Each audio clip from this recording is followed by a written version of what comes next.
नमस्कार, class 8 chapter 6। Now I am going to discuss about coffee. Coffee के बारे में अब चर्चा। कॉफ़ी क्या है? बोलोगे चाय के टाइप का ही तो रहता है सर। क्या कि कहीं जाते हैं शादी वादी में तो पूछा जाता है टी और कॉफ़ी। सही बात है। अर्थात क्या हो गया? पहला कि coffee is also going to be considered as a beverage. ये भी जो है बीवरेज क्रॉप है, चाय के प्रकार। अगेन इसका उत्पादन कहाँ होता है? तो हिली एरिया, एलिवेटेड में, जहाँ स्लोप रहे। कॉफी का जो पाउडर देखते हो उसका उत्पादन उसी में होता है क्या? तो नहीं, कॉफी के बीज निकलते हैं। जैसे चाय पौधे की पत्तियों से प्राप्त किया जाता है, जिसको काट के सुखा के काट के हम लोग चाय की पत्ती करते हैं, उसी प्रकार से कॉफी बीज होता है, कॉफी सीड्स होता है, जिसको कि एक तरह से रोस्ट करके ग्राइंड कर दिया जाता है। थोड़ा गर्म करके रोस्ट किया गया और उसके बाद उसको तोड़ा गया, ग्राइंडिंग, और तब वो कॉफ़ी बनती है। और जब काफ़ी क्रश कर दिया जाता है तो वो कॉफ़ी पाउडर रहता है। और सामान्यतः हम लोग कॉफ़ी पाउडर का यूज करते हैं, कॉफ़ी सीड्स का। कॉफ़ी सीड्स देखने में कैसा होता है? जवाब है, गूगल कर लीजिएगा कॉफ़ी सीड्स। आप देखिएगा कि वो दाल टाइप से, आपको बीज टाइप से दिखे।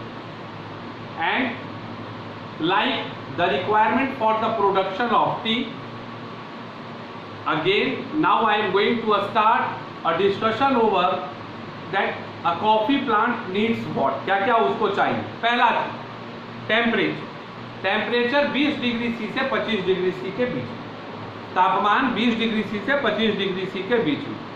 पानी चाय से कम, 150 सेंटीमीटर टू 250 सेंटीमीटर, और चाय में 250 सेंटीमीटर अब कि पूरा एकदम घुमचौमल पानी, लेकिन इसमें 150 से 250 centimetre. Again loamy soil is good, well drained soil, ये इसकी उपलब्धता के लिए है। Shelter from direct sunlight, therefore shady trees are planted in the plantation to give shades to the coffee plant। अब ऐसा नहीं है कि पौधे लगा दिए और धूप पड़ रहा है। आपको ये व्यवस्था रखनी होगी, बड़े बड़े घने घने पेड़ बीच में लगाने होंगे ताकि सूर्य की किरणें सीधी कॉफी के पौधे पर नहीं पड़े। एंड अगेन कि भैया उसको निकालने के लिए एक अच्छे मजदूर की आवश्यकता। Basically Brazil is the largest producer of coffee in the world, followed by Colombia, India, Angola, Ethiopia, Mexico and East Africa. Brazil is not only going to be considered as the largest producer, but Brazil is also going to be considered as the largest exporter.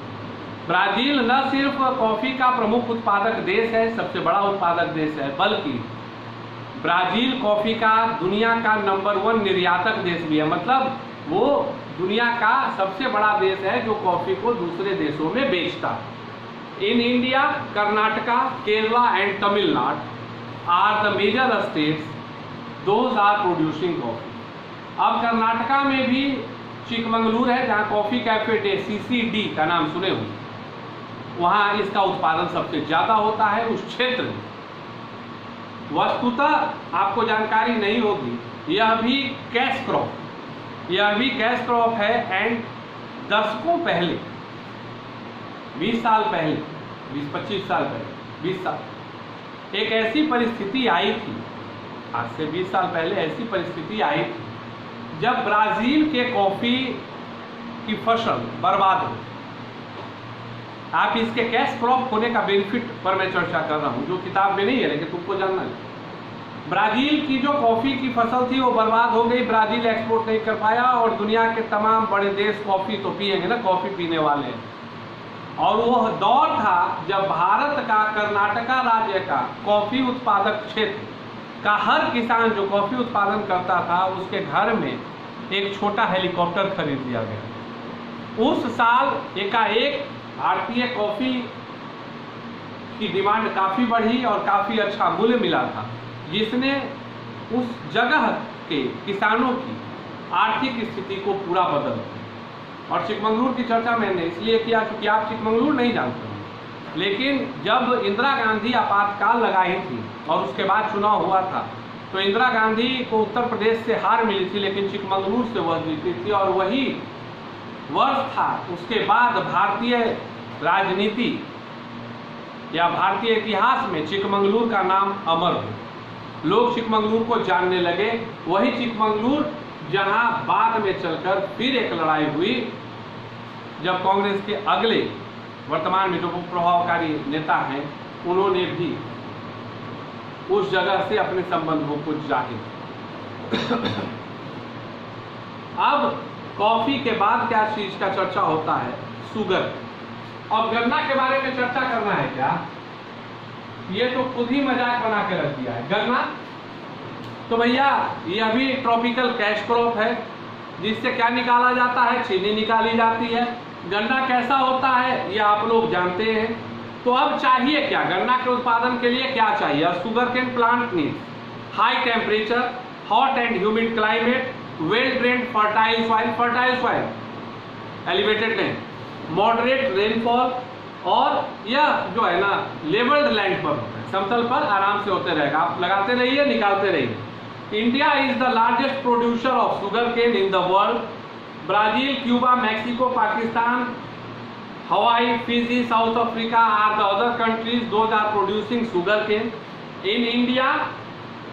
And the first thing, if in a question it will ask it by a questionnaire that which country is the largest producer of sugar cane, you have to write answer India. Bharat गन्ना का प्रमुख सबसे बड़ा उत्पादक राष्ट्र। भारत में सामान्यतः महाराष्ट्र, तमिलनाडु, कर्नाटका यह वह राज्य है जहां बहुत मात्रा में गन्ना का उत्पादन हो।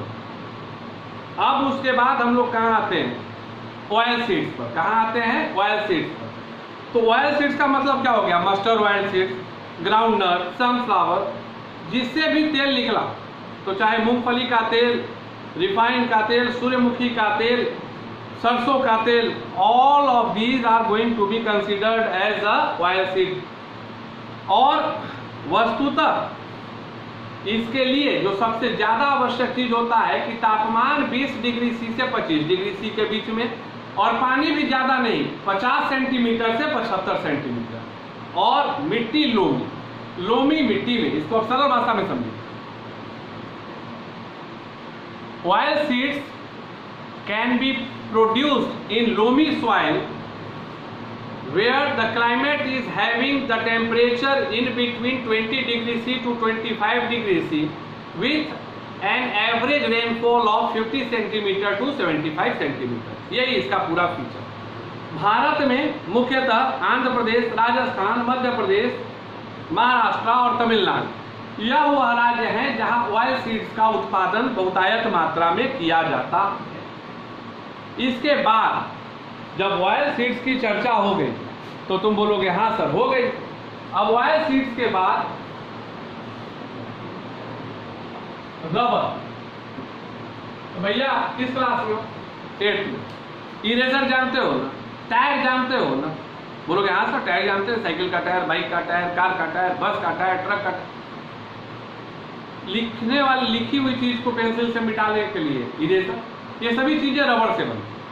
ये सभी चीजें रबर से बनती है। तो बेसिकली रबर है क्या? रबर एक्चुअली एक मिल्की फ्लूइड होता है। वो पेड़ के जो रबर के पौधे होते हैं उनको हल्का हल्का जो उनके ट्रीज होते हैं उसको कट मारने के बाद उससे वो चीजें निकलती हैं, वो लिक्विड निकलता है जो कि किस कलर का होता है? मिल्की। तो मिल्की फ्लूइड होता है, और वही जो है ना रबर है, वही जो है वह रबर है। और ट्रीज में कट मार देते हैं, रबर का जो लिक्विड है निकलने लगता है, और बाद में उसको जो है सुखाकर लिक्विड में तैयार करके उसको साफ करके जो है हम लोग इरेजर के तौर पे यूज, मतलब रबर के तौर पे यूज करते हैं। टायर बनाते हैं, ट्यूब्स बनाते हैं, वेरियस थिंग्स बनाते हैं, etcetera and etcetera. Rubber tree needs, rubber के उत्पादन के लिए क्या जरूरी है? हॉट एंड वेट क्लाइमेट, मतलब गर्म भी होना चाहिए लेकिन ह्यूमिड नहीं, वेट क्लाइमेट मतलब जहाँ वर्षा। High temperature around 30 degree. अभी देखो 20 से 25 का खेल हो रहा था, 25 मैक्सिमम जा रहा था, लेकिन रबर के उत्पादन के लिए hot, wet and the temperature around 30 degree C होना चाहिए। वेट है, मैंने कहा कि हाई रेनफॉल मतलब above than 200 centimetre, annual rainfall above than 200 centimetre, और लेबर तो चाहिए, और इन चीज़ों की आवश्यकता होती है रबड़ के उत्पादन में। Rubber is an important crop in tropical Asia. Thailand is the largest producer of rubber. Rubber trees are grown well in the Amazon rain forest in South America. Rubber is also going to be produced in Sri Lanka, India, Indonesia, Malaysia and Brazil। इन सभी राज्यों में, देशों में रबड़ का उत्पादन होता है, India, Indonesia, Malaysia, Sri Lanka and Brazil. Bharat, Kerala is the largest producer of रबड़। तुम्हारे किताब में एक चीज छूट गई है, आज के समय में केरला को टक्कर देने वाला राष्ट्र है नॉर्थ ईस्ट का एक राष्ट्र त्रिपुरा। त्रिपुरा में भी रबर प्लांटेशन एक इंडस्ट्री का रूप ले चुका है, काफी एक्सपोर्ट होता है। और इनफैक्ट जो मैंने ऋषि द क्रिएटर में एक कालादान प्रोजेक्ट के बारे में बताया है, अगर वो प्रोजेक्ट अगर चालू होता है तो वहाँ के रबड़ पूरे भारत में आसानी से पहुँचाए जा सकेंगे, और हमारी स्थिति जो है, जो अभी ट्रांसपोर्टेशन एक बड़ी समस्या है, उससे बहुत ही ज़्यादा निजात पा सकेंगे। So this one is the fact for the rubber, and few important points and facts is remaining, whatever we will discuss it into the next session. Thank you.